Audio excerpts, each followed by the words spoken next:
Finally আজকে tata Jagiroad ঢুকছি।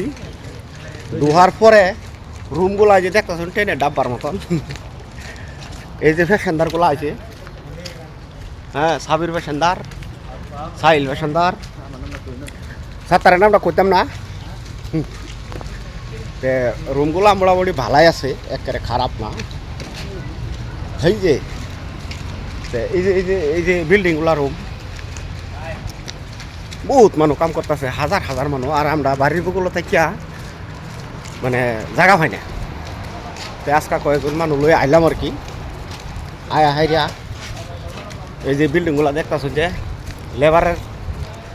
Labour ভিতরে তাহার বিরাটই একটা সুবিধা। এই সুবিধা হিসাবে আজকে নতুন ঢুকলাম। তো এগারো থুয়ে যাই আরও কাল আয়াম, আরও কয়েকজন আমু। তো ফাইনালি আঙ্গর রুম পাইছি, যে এটা রুম উঠুড়াম গহনা। তো রুম উঠতাছি আমরা। রুমগুলা দেখা বুঝবো, খুবই পছন্দ ভাব। এই যে 2 তলার রুমে থাকাম, না হলে 1 তলার রুমে থাকাম। বিশেষ করে এই যে রুম পায়ে হারছি। তারপরে রোডের লগেই এই যে গাড়ি করি। এই মানুষটি আজকে আইসি আমরা ব্যক্তি নতুন।